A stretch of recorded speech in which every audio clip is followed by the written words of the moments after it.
I've known David for a few years. Move to Amend is a really cool organization that works to get money out of politics, unlimited corporate money. Correct. And they're working for a constitutional amendment, which is a process that's really important to understand, but also very difficult. And they've done some amazing work. It's my pleasure to welcome David back for his third visit to Lone Star College Kingwood. That's true. Third visit to Lone Star College Kingwood, and my third talk to a Lone Star College campus, because Jay believes in working a fella, and he sent me over to Tomball and to Montgomery already today. So this is my third time. So what I would like to know is, how many folks do we have who are part of the campus and are here because it's a government class or something like that? Just so I can get a sense. Fantastic. About half and half, which is good. So I really want to be clear. I'm going to step into this conversation and tell you a couple things. Number one, to the students here, congratulations on your good sense to go to Lone Star College. I myself spent 2 years at San Jacinto College before I went on to the University of Houston because it made good economic sense.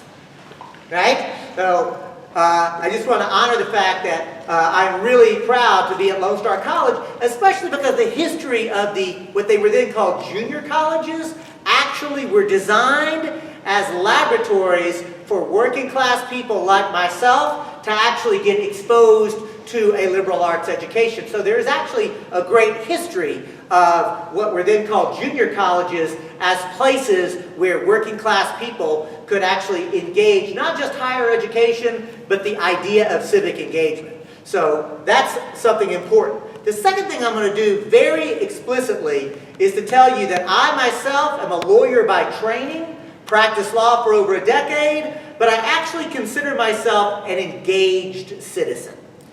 By that I mean I have sued corporate polluters, I've lobbied elected officials, I've run for office myself, I ran for Attorney General in the state of Texas, pledging to use that office to revoke the charters of corporations that routinely violate health, safety, and public interest law, and I ran for President of the United States on the Green Party ticket.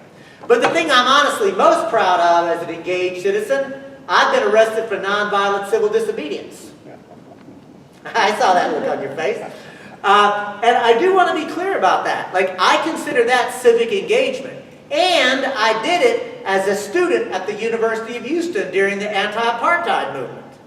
And one of the things that I learned there was, you know, the administration patted us on the head when we were spending our 3 minutes of public presentation at a Board of Regents meeting complaining about how our tuition dollars were being spent invested in corporations that were doing business with that apartheid regime in South Africa. And they didn't do anything about it. Even though we had 80–90% of the student body repeatedly voting in student elections to divest.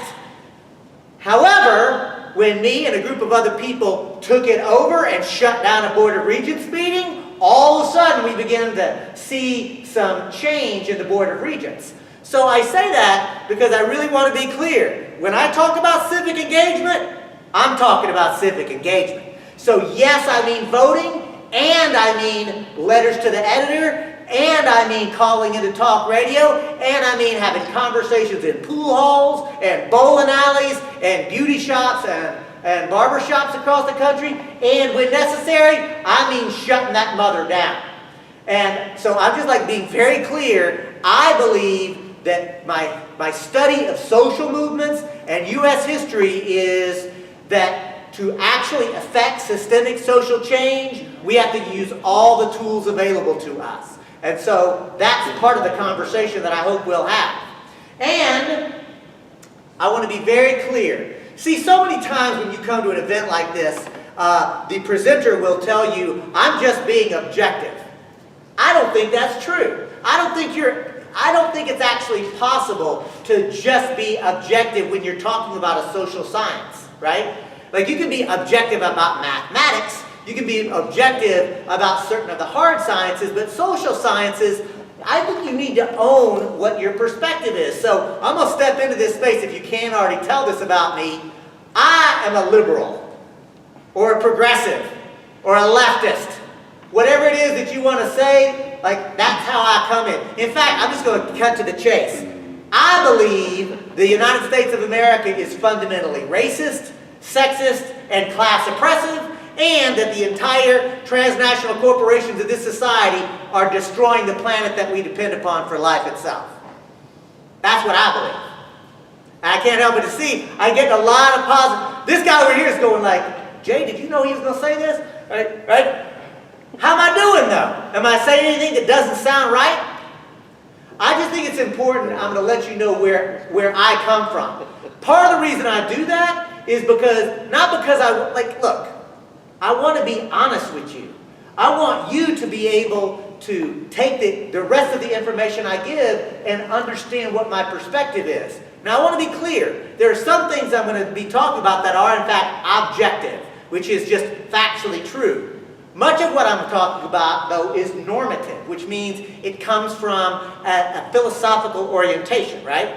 So, objectively, here's 4 concepts that we're going to use, right? The first concept that we're going to use today is democracy. That word gets tossed around a lot, so let's make sure we've got some common agreement. Anybody know what language the word democracy derives from? It's Greek. Demos means the people. Kratia, K-R-A-T-I-A in Attic Greek means rule. So literally the word democracy means the people rule. Pop quiz. How many of y'all believe we the people are ruling in the United States? Don't be shy. Right? Nobody ever raises their hands to that question. And frankly, friends, that's a problem. Because we're supposed to live in a democratic republic where we the people govern. We the people rule. But actually, I think it's a good thing that we're living in a moment in U.S. history where people are actually confronting a very hard and difficult reality. That notwithstanding the creation myth of this country, notwithstanding the history that we've been taught and trained about this country, we don't actually have a functioning democracy because the people aren't ruling. And again, here's my normative statement. I believe it's pretty transparent that there is a ruling class. There is a billionaire class who actually control society, law, oh, and by the way, both political parties. Because I think that progressives and liberals have been lied to and sold out by the leadership of the Democratic Party, who are taking their money and their marching orders from Wall Street, big banks, and Wall Street. And I think principled conservatives have been lied to and sold out by the ruling elite of the Republican Party, who are taking their money and marching orders from the same damn corporations, Wall Street, and big banks. See, you feel me? That's how I think it actually works. I don't think we have a functioning democracy. And that brings me to the next concept, which is sovereignty. The word sovereignty is important because it just means the authority to rule. See, 500 years ago, the sovereign was the king. The king was the sovereign. Those words were literally synonymous. But the king is not supposed to rule anymore, right? In fact, if you didn't, I'll just remind you what we all know. There was a revolution in the United States of America. We kicked the king out. That's kind of an important idea. The third concept that we're going to cover is legal personhood. Please note I did not write corporate personhood on the board. I wrote legal personhood because that means the ability to assert rights. And since we're talking about legal personhood, we mean the ability to assert rights under law. And saying it that way, I hope it's obvious, this is not a technicality. This is not something that only lawyers should concern themselves with. I submit to you the concept of legal personhood is at the core of every mass movement this country has experienced. From the American Revolution, to the abolitionist movement, to the women's suffrage movement, the trade union movement, the civil rights movement, the LGBT movement, the growing climate justice movement. We're talking about the ability to assert rights under law. And again, when I talk about civic engagement, I mean yes voting and being willing to engage in the cultural narrative. Being willing to actually play for all the marbles how our society is supposed to be structured. And the last word on the board is the word corporation. Does anybody know what language that comes from? It's Latin. Corpus means body. And the suffix tion means to have or create. So literally the word corporation translated from the from Latin means to have or create body. And by body, I mean physical body. That's because, and this is something really important, the concept of the corporation is a legal fiction. How many people have heard that phrase? That a corporation, anybody? That a corporation is a legal fiction? Yeah, got a couple of hands saying yes. So here's a follow-up. If a corporation is a legal fiction, what does the word fiction mean? Untrue. Louder. Untrue. Untrue. Made up. A corporation is a legal fiction because it doesn't actually exist in the material physical world.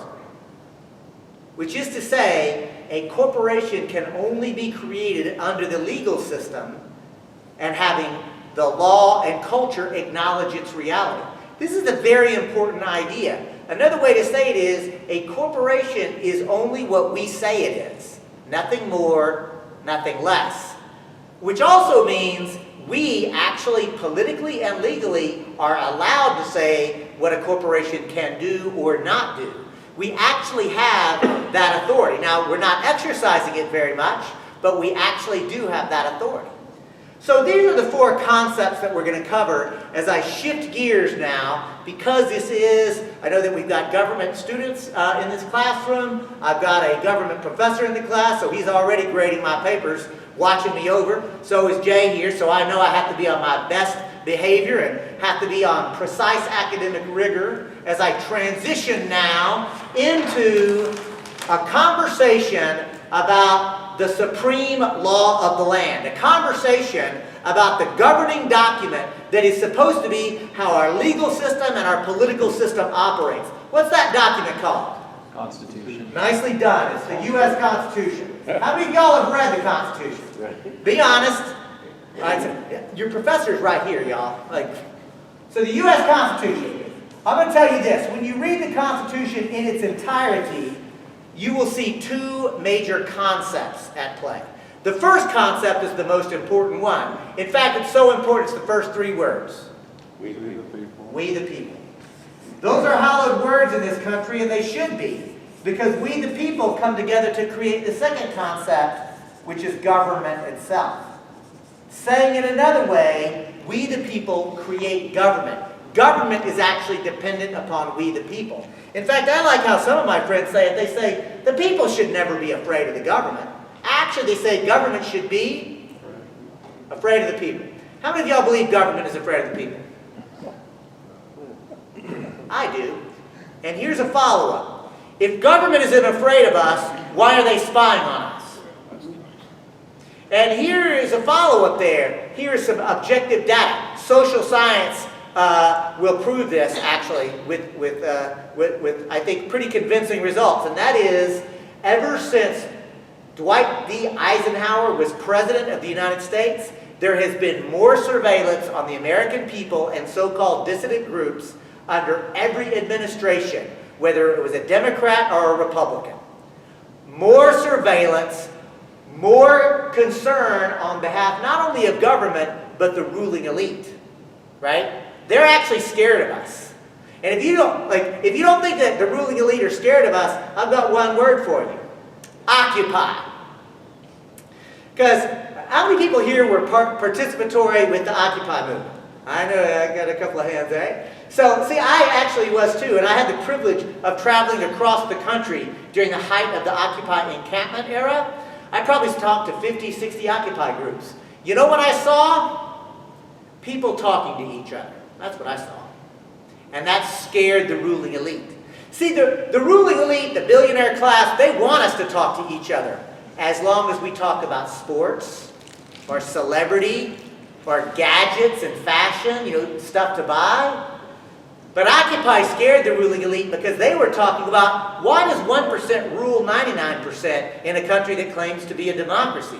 At Occupy, they were asking, why do 25% of the children go to bed hungry in the richest country the world has ever seen? They were asking things like, what the hell is the Federal Reserve? And why does a private banking consortium control the money supply of the United States? They were having at Occupy what Audre Lorde, the great poetess, called unsanctioned conversations. We're not supposed to talk about that. And it scared the ruling elite. And if I could ever look a member of the ruling elite in the eye, and I only had 90 seconds to talk to them, and I knew it was just really quick, and I could actually look at them like this, and and I mean the real ruling class, by the way, the billionaires, right? Not the 1%, the 0.001%. If I only had 90 seconds to talk to a member of the ruling class, here's what I think I'd say. I'd say, don't be scared. I'd say, I know that you're terrified right now of ordinary Americans, but we're actually a peaceful and loving people. And the problem is, like every other crack addict, you are so addicted to the crack pipe of power and wealth accumulation that all you can think about is more power and wealth. But I promise you that although you don't see it, your children and grandchildren are going to be grateful that the people of the United States finally got together across race and gender and staged a peaceful, loving, nonviolent intervention on your addicted ass. Because you're addicted. That's what I would tell them. You are addicted to power and wealth, and you have forgotten what it means to be an American. You have forgotten what it means actually to be in connection and community with other people. So that's maybe 120 seconds, but that's what I'd say. Because you know what? I believe that people do have power. I believe that collectively we've got a lot more power over government than we're exercising. But I want to get back to the constitutional framework. Because in the Constitution, we the people create government because we the people are understood to be free and sovereign. What does sovereign mean again? Y'all remember? The authority to rule. The king isn't sovereign, we kicked him out. But check this out. Government isn't sovereign over the people. Government doesn't have the authority to rule over the people. The people are sovereign. The people have the authority to rule ourselves. Government is supposed to be subordinate and accountable. Government is subordinate to whom? The people. Government is accountable to whom? The people. That's got a ring to it, doesn't it? I like how this is going. We the people are free and sovereign because we the people have rights. Government does not have rights. Government only has duties. And as a lawyer, I'm going to stop for a moment and really make this clear. You see, Egberto is my friend. Egberto, if you've got the right to do something, it means you can do it. You don't need my permission. You don't need Jay's permission. You don't need this group's permission. You don't need city government's permission. You don't need the state government's permission.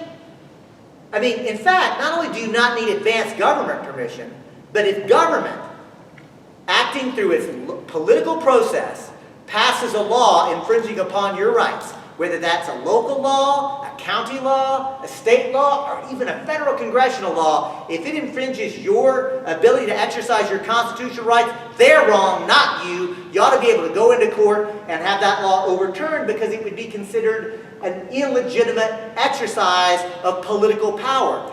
Your constitutional rights, Egberto's, yours, mine, any individual rights are not subject to the political process. This is a really important idea. Our rights are sacred. And the Constitution actually doesn't create rights. The Constitution recognizes rights. These rights are inherent. They're inalienable. These are concepts that reflect the idea that human rights exist because you're a human being. Period, full stop. This is a very important concept.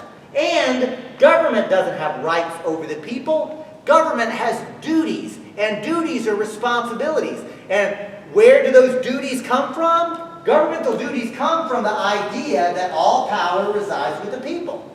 This is a very important idea. The people are the source of all political power. In fact, that's pretty basic introductory American philosophy, isn't it? In fact, no government is legitimate that does not have the consent of the governed. That's really a basic tenet of American political thought. But that brings me to this pop quiz question. We're in Kingwood right now? What is the population more or less of Kingwood? Give me a rough estimate. 70,000. About 70,000? So I will celebrate that 70,000 residents of Kingwood hold the political power. But I'd tell you this, I would hate to go to a meeting of 70,000 people where we try to get everybody together to say, where should stop signs go? I mean, I like political meetings, but I would not go to that one Because not only that, you have to figure out how should we handle water and wastewater, and what about trash pickup, and all the things that we expect the municipal government to do. You can't have 70,000 people come together and make every decision.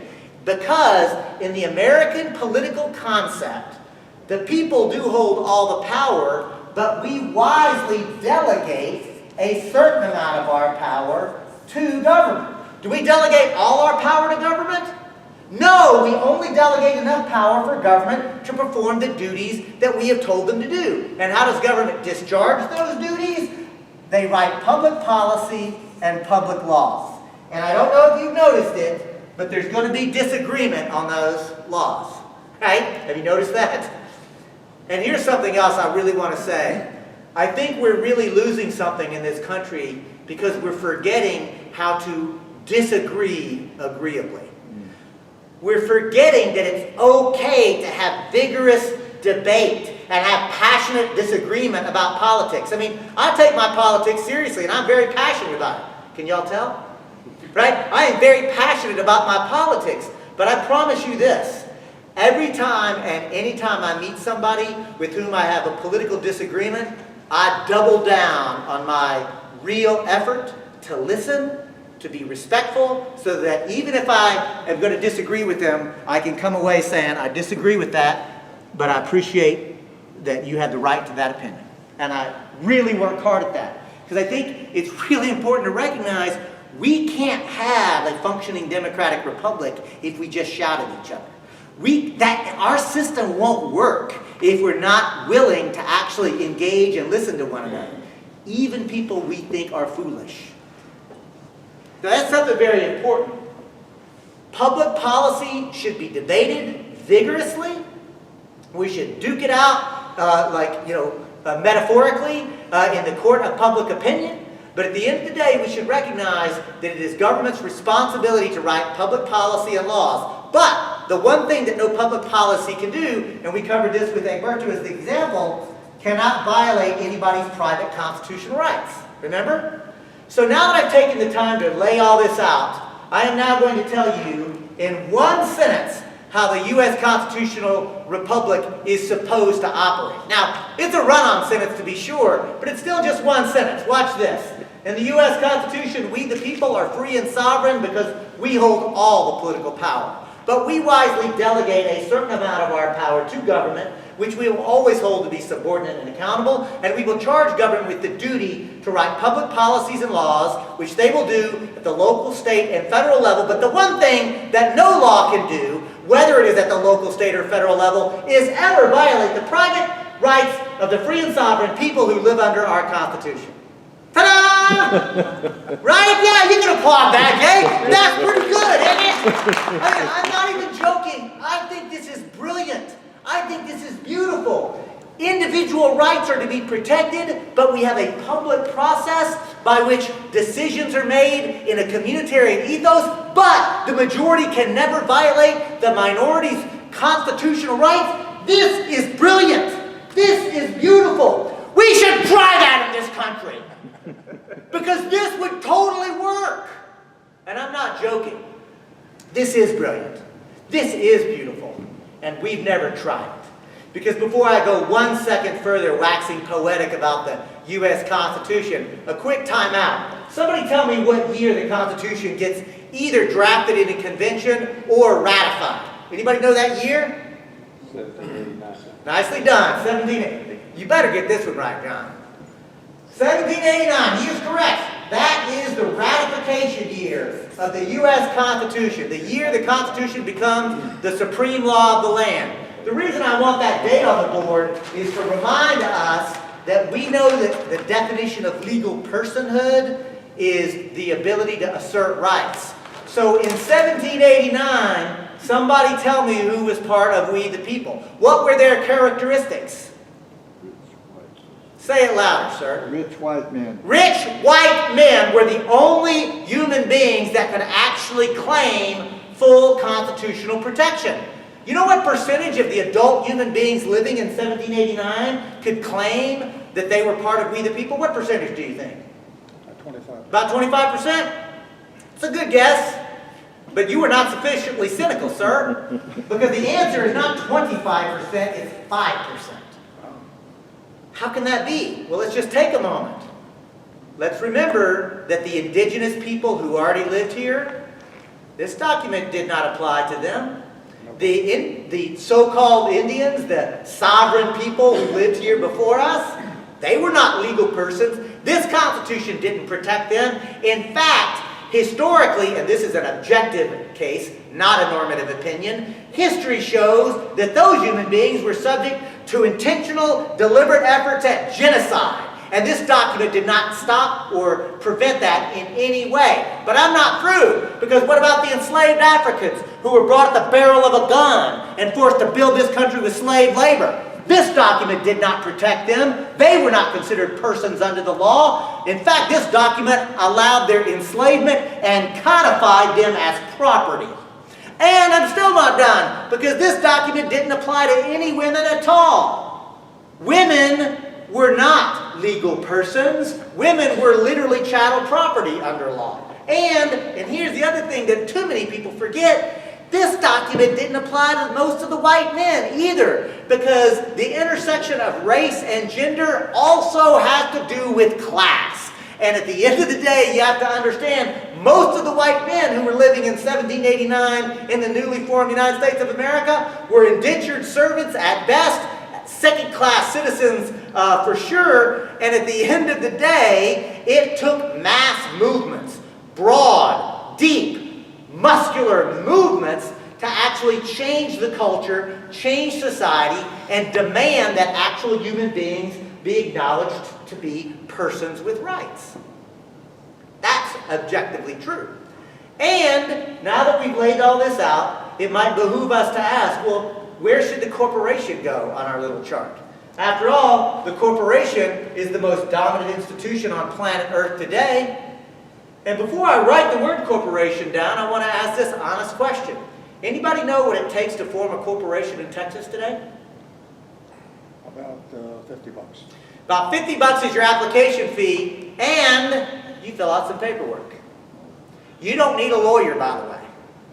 You don't. I mean, I'm a lawyer, and I'm telling you, it's very simple to form a corporation. Anybody who can read, and by the way, it doesn't have to even be in English, because it's in multiple languages available on the website. If you can actually read and you're reasonably intelligent, you can form a corporation for 50 bucks. All right? And a clerk making minimum wage at the Secretary of State's office will look over your paperwork, and as long as your $50 check clears, will issue you a charter of incorporation. And that creates a legal fiction known as a corporation. You know how long that corporation can last in Texas? Forever. Louder. Forever. Forever. That's true in every state. You know what you can do with a corporate charter in Texas? Answer, according to the Texas Corporation Code, anything legally permissible. That's true in every state as well. Now I'm going to take you back to, see, we've been trained to think that the concept of the corporation is inevitable and that we just have to accept it for what it is, right? That's what we've been taught by our culture. But I want to be very clear about something. That's not true. In fact, I'll take you back to 1789 and tell you what it once took to form a corporation. This was true in every state in the Union, and it was true for over 150 years in this country. First, your application did not go to some trivial clerk. It went to the State House of Representatives, where they discussed it, debated it, voted on it, and you had to get a majority vote. That's not enough, though, because after a majority vote in the State House, it goes to the State Senate, where they discuss it, debate it, vote on it. You got to get another majority vote. That's still not enough, because after a majority vote of the State House, majority vote of the State Senate, your application goes to the governor, who considers it and has to be willing to sign off on it. Does that sound anything like a corporate charter today? Of course not. What did I just describe? Majority vote of the House, majority vote of the Senate, governor signs it. Passing a law, an appointment. Passing a law. How a bill becomes a law. Legislation. Here is something that is important.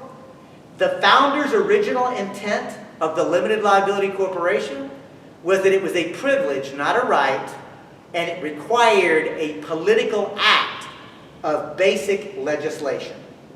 Because limited liability is such a powerful concept. And as you applied for your limited liability corporate charter, you had to describe some public need that was not being met by ordinary commerce.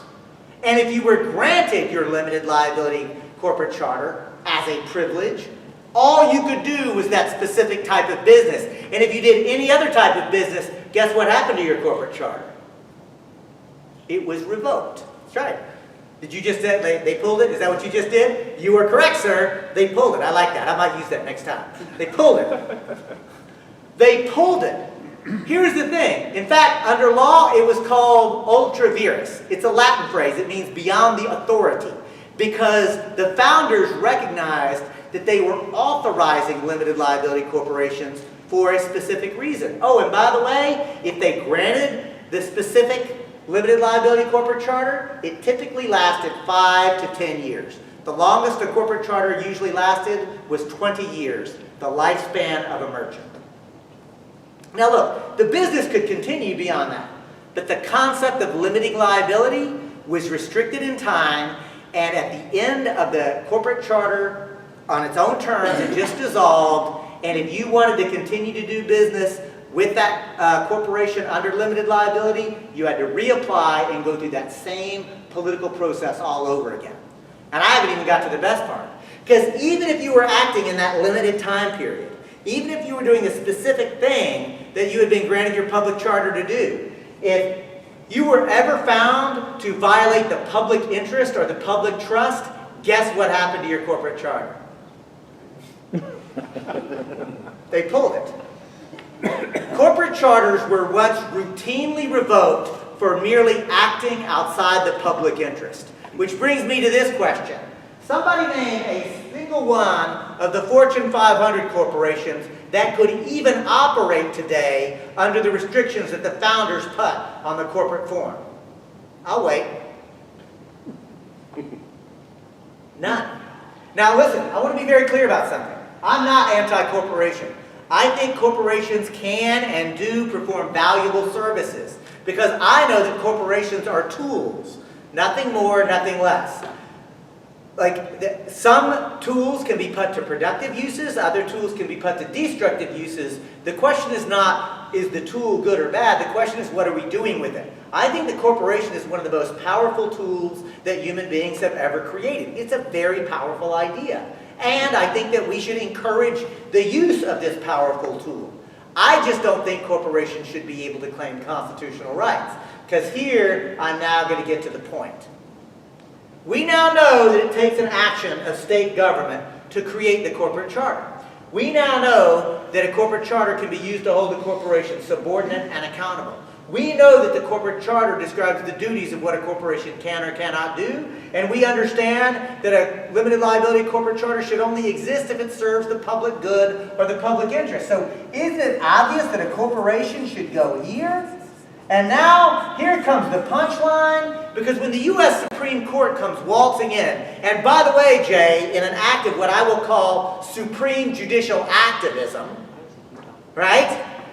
5 members of the U.S. Court says, notwithstanding prior court decision, notwithstanding founders' original intent, notwithstanding the clear legislative pronouncement of the United States Congress, 5 of us are going to tell 300 million of you, you must now treat this artificial entity known as a corporation as if it were a person with rights, and that perverts the whole framework. See, corporate personhood is shorthand for the illegitimate, made-up idea that we must now treat a corporation as if it's a person with constitutional rights. And that's not a legal technicality. That's not a trivial matter. Because remember when we used Egberto as our example and said that his rights are sacred and government cannot infringe upon them? Government cannot pass any law that violates his rights. And by the way, we all have those rights as individual human beings. Here's the thing. If a corporation can claim to have those constitutional rights, do you see what that means? That means corporate lawyers can go into court and challenge any law that we work our butts off for. Environmental protection laws, worker safety laws, public health laws, campaign finance laws. There is not a single law that is not subject to being challenged in a court of law and that the courts cannot overturn. That, my friend, means that our sacred right to self-government has been stolen from us. What that means is we, the people, are not able to actually have a discussion, a debate over how our society will be structured because the courts have turned every political question into a constitutional law question. And when you turn a political question into a constitutional law question, you've just turned we the people from active participants with agency in our society into mere spectators where the court is telling us what we're allowed to do or not. And Mouvement says, ya basta, enough already. This is crazy. This is not true. This is not how our government is supposed to work. And now I'm going to come back to my very beginning comments about objective versus normative statements.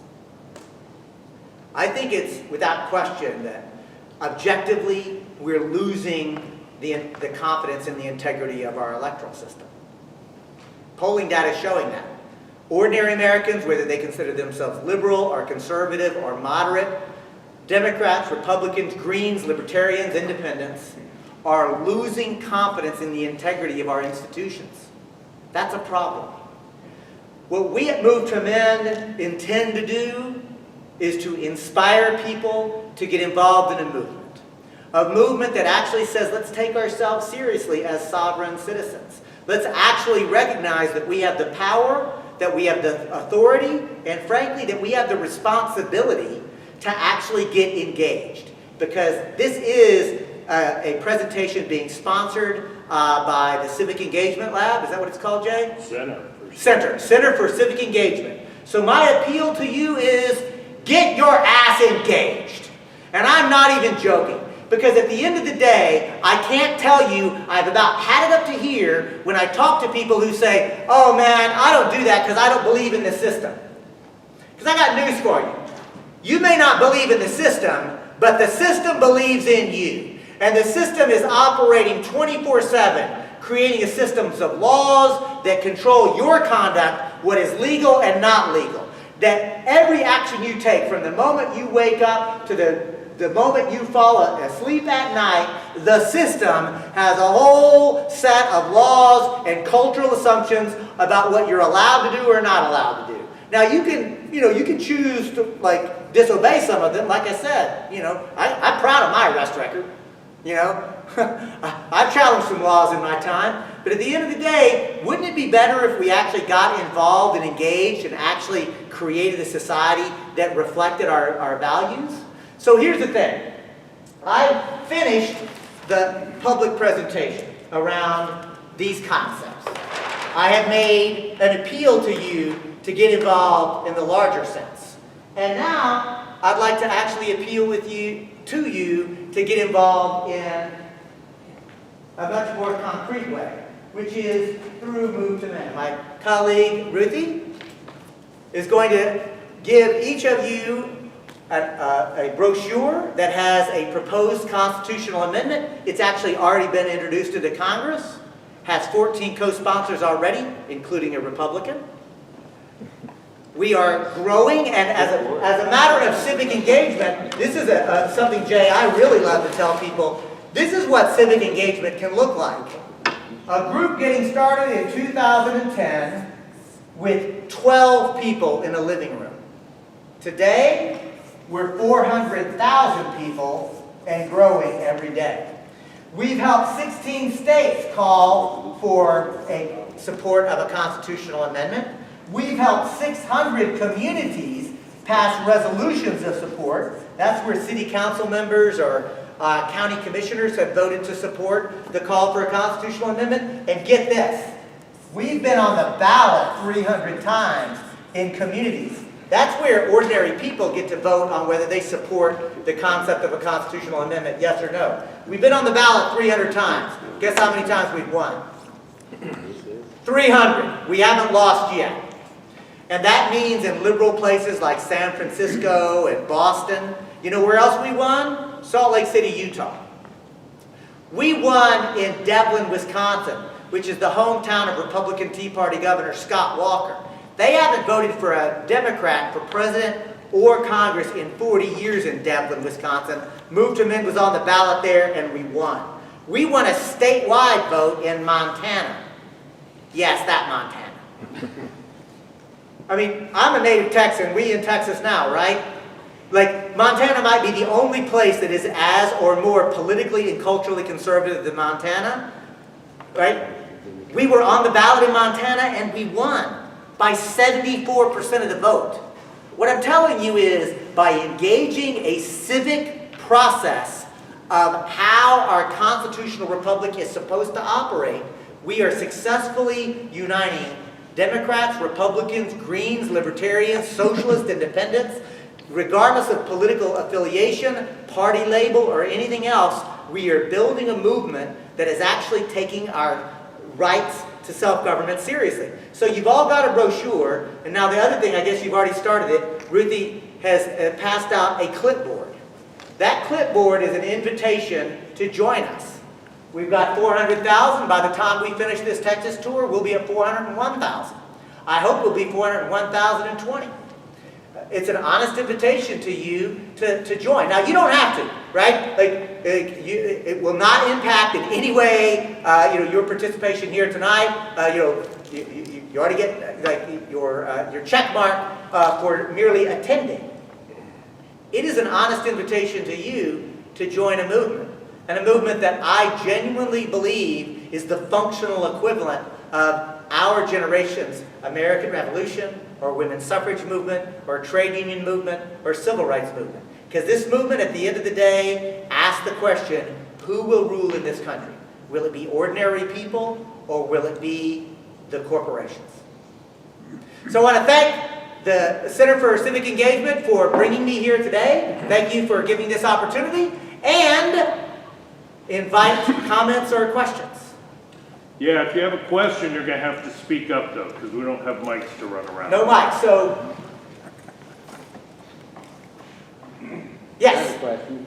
Well, a comment and then a Okay. question. First of all, I'm from Kentucky and I challenge the idea that we're not as culturally reactionary as Montana and Texas. But at any rate, no, more seriously, it was interesting last night listening to Senator Rubio and Senator Cruz and their speeches after the Iowa caucuses. They both said that our rights come from a creator, not from the government. And so, where do rights come from, in your view? I mean, it seems like that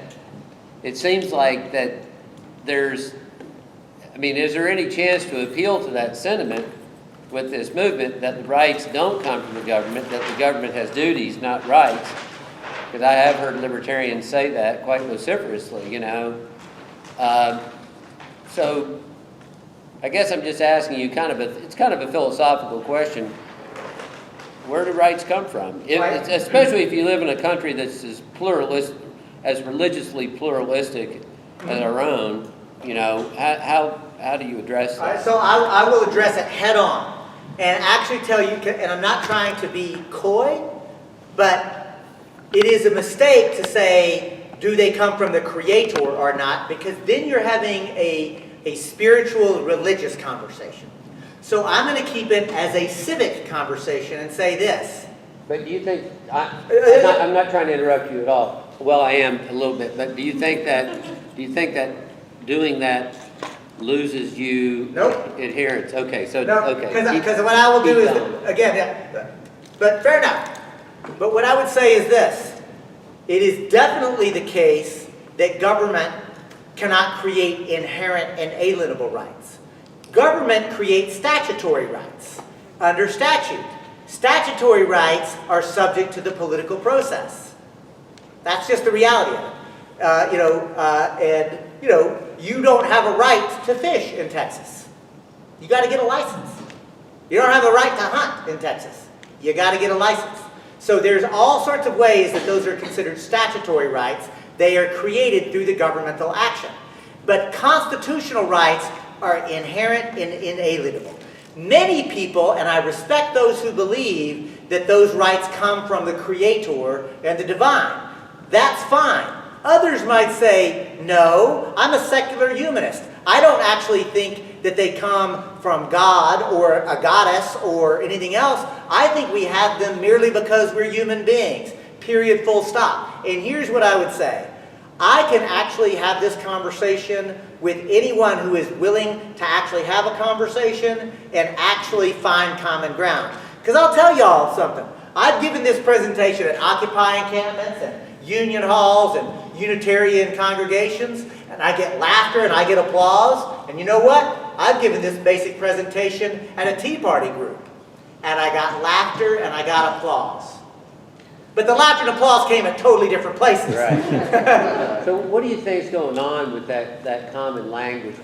I mean, I was just struck by it and listening Yes. to two different people at two different times in the evening, saying essentially the same phrase. So I'm just wondering what is going on there. So what is going on is a recognition that there is, and again, that this is from an American political theory.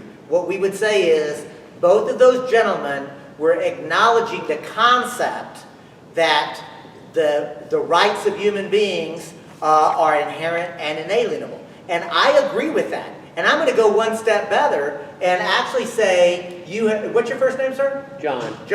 John, because you sort of enticed me to make an observation that there is a group of people, and I'm going to use a Venn diagram. Y'all know what Venn diagrams are? Circles? Circles within circles? So here's one circle to represent a big mass movement that is happening in this country. It's called the Tea Party. And what is the Tea Party angry about? Government. Specifically government spending, right? They're angry about that. And I'll draw another circle to represent Occupy. And what is Occupy angry about? Well, it's in its name. Wall Street. And so, like in every Venn diagram, there is a sweet spot of intersection where a profound truth can be discovered. And that is, Wall Street has taken over government to the point that government spending is being used to benefit Wall Street. And saying it that way, I've just explained Donald Trump, Ted Cruz, and Bernie Sanders. Something is happening here. And I really believe this is, especially for those of you who are younger, I'm 53 years old. I've worked on a lot of electoral campaigns. I've studied movements. Something is happening in this election cycle that has never happened in my entire life. There is a political realignment that is taking place that historians talk about, but in modern times has no equivalent. You're actually seeing fissures, not just disagreements, full-on fissures within both the Democratic and Republican Party, right? We're not just talking about fighting over the nomination. We're talking about the heart and soul of what it means to be either a Republican or a Democrat is actually being vigorously fought over. And I think, John, that what Ted and Cruz in their comments about the notion that our rights come from the Creator. You don't have to be a religious person to say human rights are inherent and inalienable, whether they come from the Creator or whether you just say we have them as human beings. And deeper still, it's inviting us into a conversation around what social scientists and political scientists call first principles. What are the principles by which our society is going to be organized? I think we're in one of those kind of moments. And frankly, it's pretty exciting. Go ahead. Well, this is kind of a follow-up to what Dr. Barr was mentioned. Dr. Barr. See, you just said John. I didn't know that I had to straighten up for you. Well, you know him better than I do,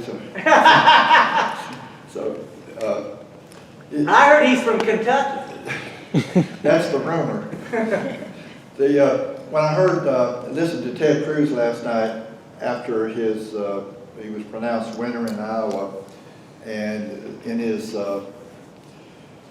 congratulatory speech, he mentioned that as a nation founded on Judeo-Christian values, and I always take offense to that terminology because I'm not sure about that. That may be true. It's been a long time since I've had a history or government class.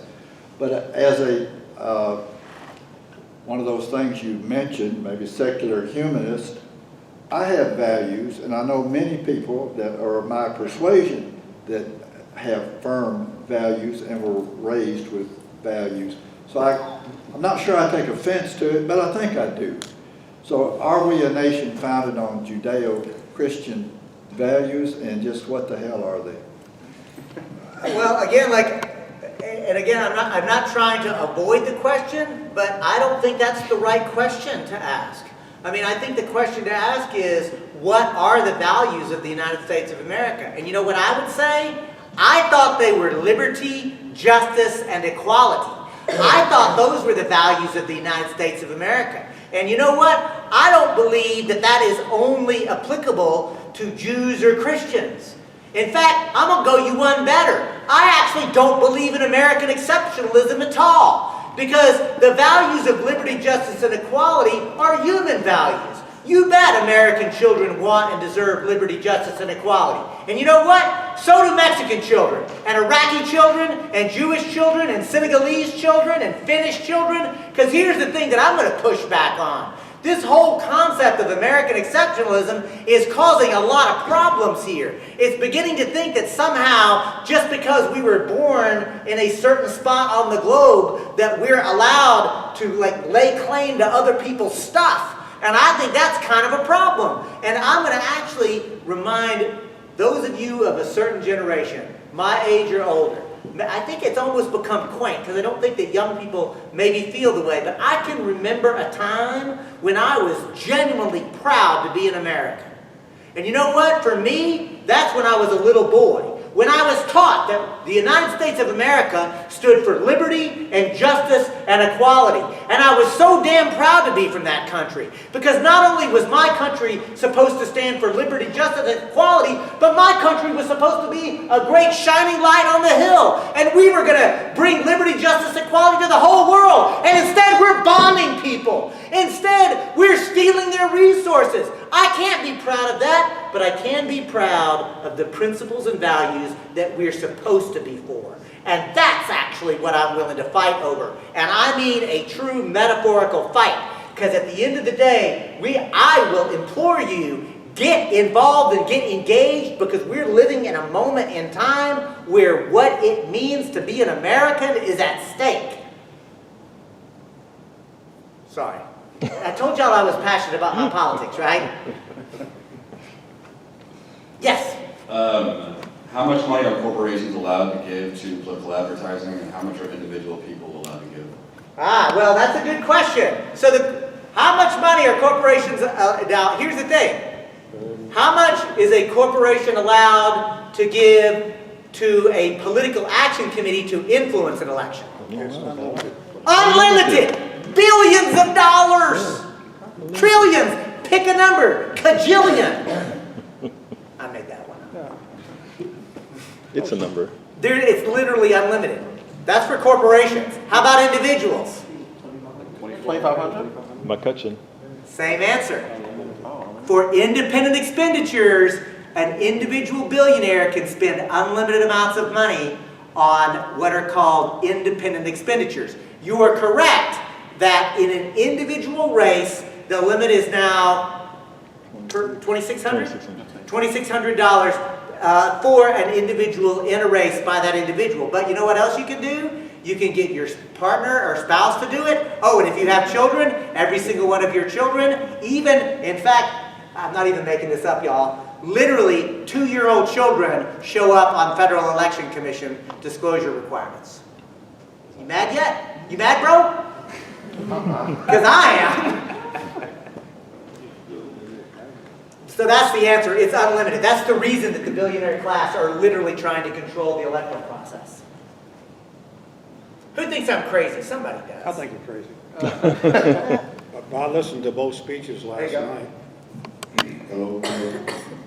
I listened to both speeches last night, and I thought it had little to do with rights, but a lot to do with pandering to the so-called Christian right-wing organizations for a future voting process. I don't think it had anything at all to do with rights. Well, I mean... The words used... Where do we get the rights from? probably from Magna Carta, hell, I don't know. But it's been a very long time since I guess we got a brain. Well, I guess what I would say is The this. process of developing the idea of an individual on earth having specific rights. So again, like, look, who knows what the motive was? And by the way, anybody want to get the microphone next so you can get, is it Rosalinda? Rosemary. Rosemary. Get Rosemary's attention and she'll get the microphone to you. But here's the thing, what I would say is this.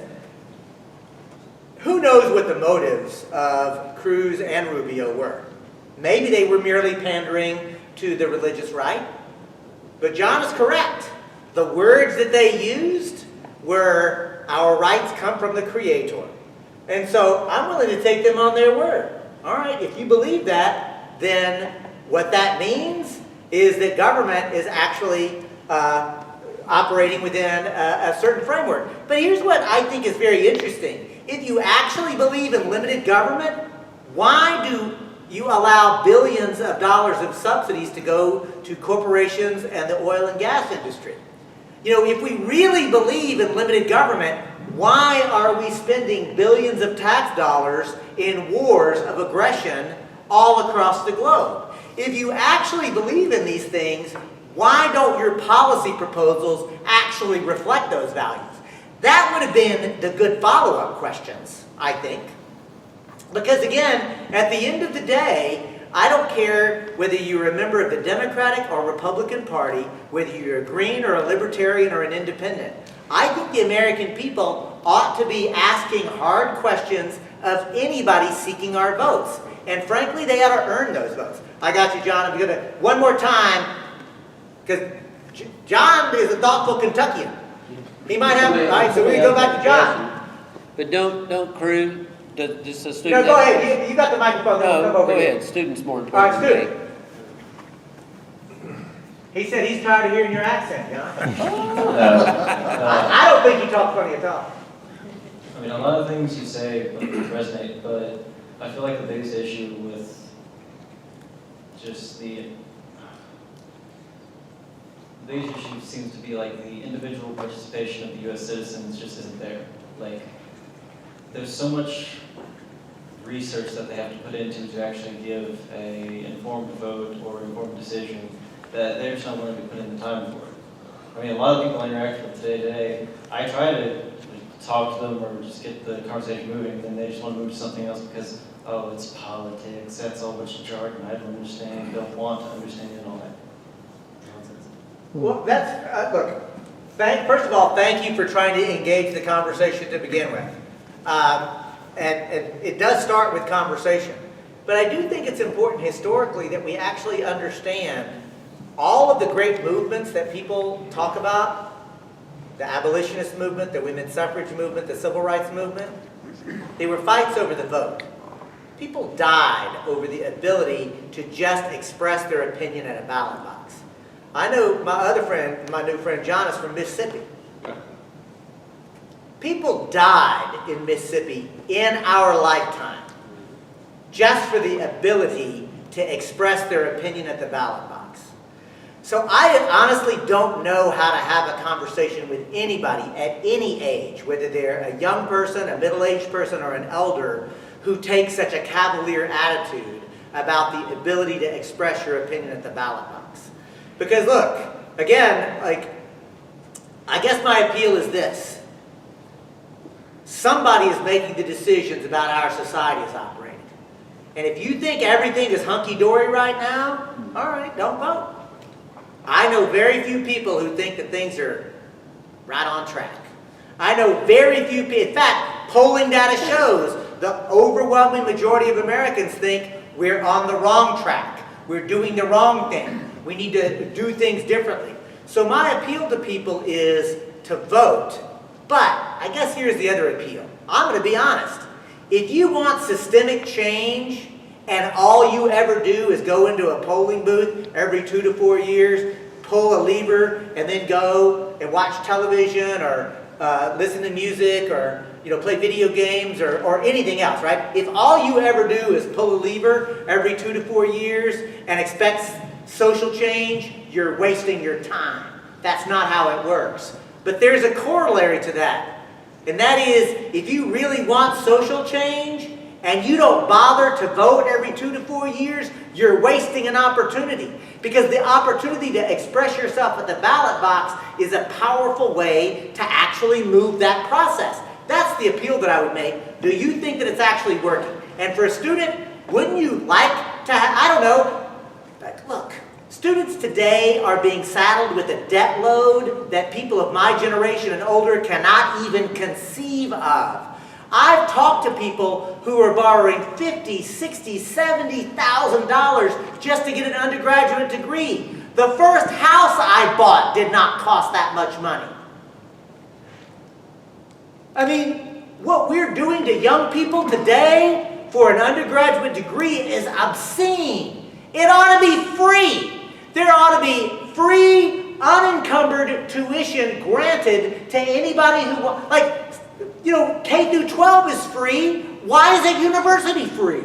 You know why? Because young people aren't voting. That's why. That's a big part of the reason. It's because there are actually 2 candidates for office for President of the United States who are calling for free tuition right now.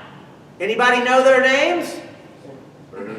Say it louder. Bernie Sanders Bernie Sanders and the Green Party presidential candidate. and Jill Stein. Yeah. There are actually 2 candidates for office calling for free tuition at the university level. How many of you knew that? Be honest. Got a couple of hands go up. How many people for whom that's new information? The 2 people. I'm just pointing out, doesn't that kind of make you want to take a second look? I mean, and I could actually go down the list. Here's the reality. I think most people don't vote not out of apathy, because apathy means you don't care. I know very few people who just don't care. You know what I think is going on? Cynicism. I think people are cynical today because they don't think it matters. And that, my friends, is the reason that I'm here traveling the country. This is my 3rd presentation today, is to try to inspire you to actually say you've got more power than you realize. If you collectively organize yourselves and exercise that power. See, as an individual, you have very little power to do anything. But if you organize yourselves, you've got a lot of power. John? No, that's fine. Yes. I'm one of those cynical people. Okay.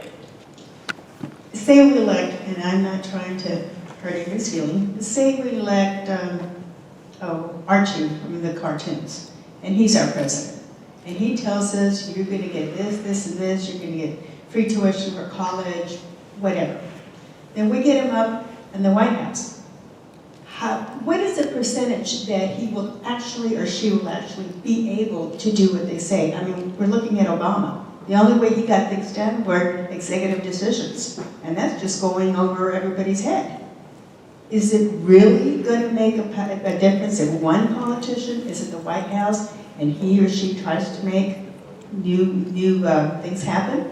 No. So I'm glad you asked that question, Rosemary, because I don't believe in the great man or the great person theory of social change. I believe in the theory of mass movements, that it's mass movements that actually make social change. So it doesn't matter really what individual is in the White House, no matter how great or poor she or he is.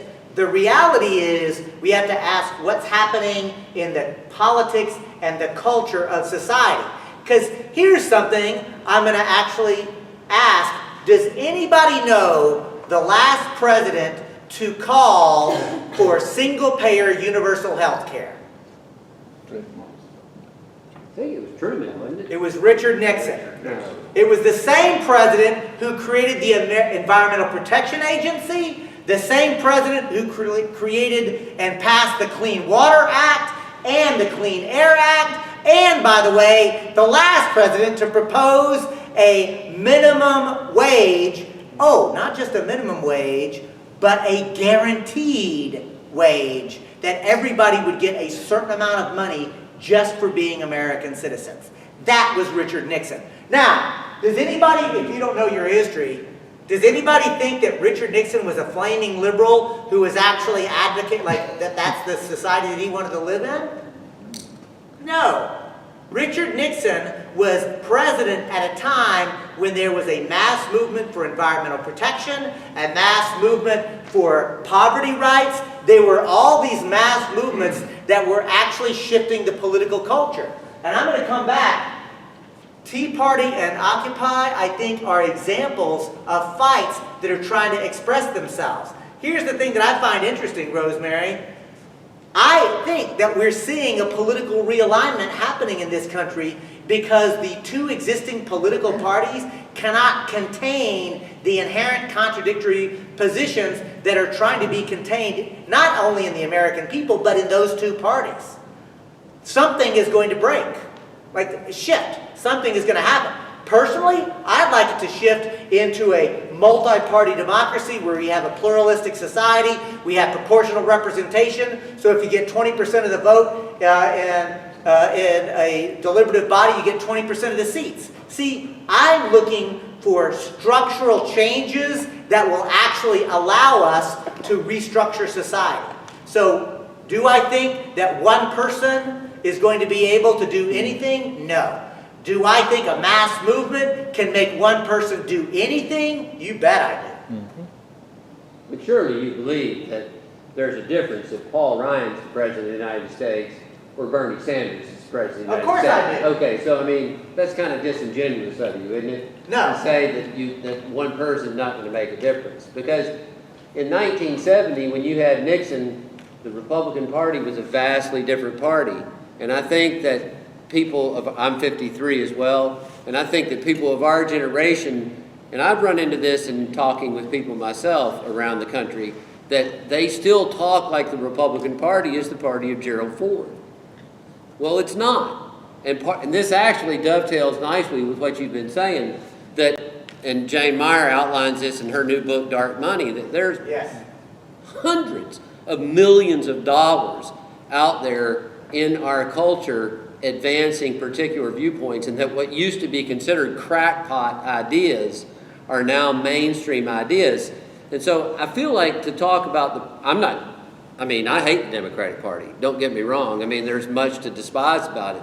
But to say or to imply that it makes no difference, there's no health care without there's no health care if there hadn't been President Obama. The stimulus would have been much different without President Obama. There would have been no emphasis on climate change without President Obama. I mean, you have an entire political party that denies it even exists. And so and that's not to defend the Democrats. That's not. Sounds like it. No, but it's simply to say. It sounds like it to my ears. Well, I just think it just seems to me that it does matter who's in the White House. That's not to say, I don't disagree with you that mass movements matter. I agree with that. But to say that whether we elect Ted Cruz or whether we elect Bernie Sanders and we're just going to get the same thing is just factually not true. Okay. That's just not true. Okay. I mean, would you I mean, just I don't think I said that, but well, okay, if that's what you heard, that's fine. Okay. I mean, I'm not going to fuss. Okay. Yes. I want my president to be the consciousness of my country. I want my president to be the consciousness of my country. I don't want my president to be the dictator of my bank account. But I do believe the presidency has an obligation to lead. His actual ideas to put things in place is somewhat limited by the Constitution, somewhat limited by the amount of, because this is a nation of money, let's face it, the actual amount of money that he has to spend on a special projects of his own is somewhat limited. We have entitlement programs that go on forever. So the presidency only has the ability to influence a very small percentile of spending in the country.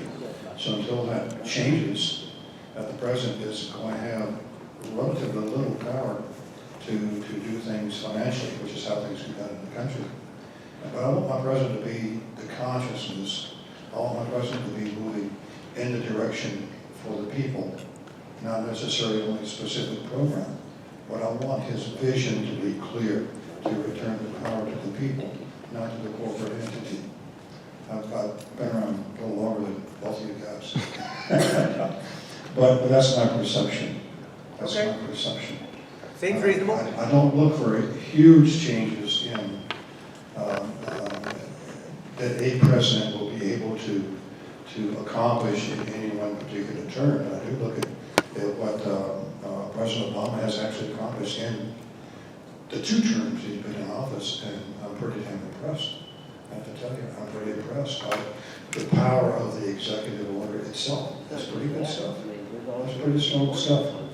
And in spite of the fact whether or not he has organizational structure that will support his policies in Congress, the executive order is pretty strong stuff. So he has the ability to influence a lot more than he has to direct. So, thank you. Sorry. You're welcome. That's a pity. Yeah. Go ahead, Dan. Go ahead and clarify. John and I have this discussion all the time. The exact same.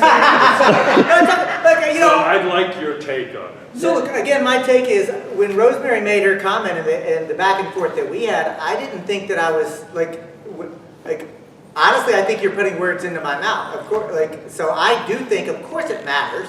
But at the end of the day, mass movements are actually what is going to dictate the terms of what happens in society and in policies. And so I don't think we're in disagreement about that.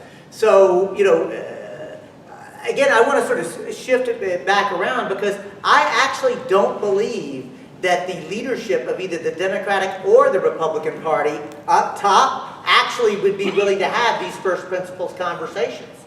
I actually think that we are living in a moment of a kind of political realignment. And frankly, both Ted Cruz and Donald Trump are reflecting a sentiment that cannot be contained by the leadership of the Republican Party. Something is happening in that party that we've never seen before. But likewise, in the Democratic Party, folks, Bernie Sanders is a self-described Democratic socialist who split Iowa. It came down to coin flips in 4 precincts. 6 now? 6 precincts. How many did Hillary win? 6. How did that happen? Anyway, all I'm saying is, if anybody who would have told you 10 months ago, oh, I think a Democratic socialist is actually going to fight Hillary Clinton to a dead heat even draw, if they told you they said that 10 months ago, tell them they're a damn liar. Nobody thought that was possible. I don't think Bernie Sanders thought that was possible. Actually, there was one person that said that. Who was that? I'll give it up to Jay. So one person.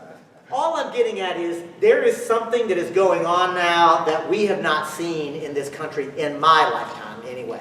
And it's happening in electoral politics. But the other thing is, it's not just the presidency. Let's not forget, Shama Sawant is not even a Democratic socialist. She's a capital S socialist. She's not a Democratic socialist. She is a socialist, period. And she got elected to the City Council of Seattle. That's a major U.S. city. And the entire leadership of the Democratic Party turned all their guns against her, and she beat them. Oh, by the way, if you weren't paying attention, she just got reelected. That's not supposed to happen. Again, at the end of the day, these movements that are happening are going to reflect. And honestly, I don't care. I think it's very simple. If you want systemic social change, it's simple to describe, very hard to implement. But the recipe is simple. It's a 2-step process. 1, you have to have a mass movement that is broad, deep, conscious, politically educated, and committed. And 2, that mass movement has to have an expression at the ballot box, an electoral arm of that mass movement.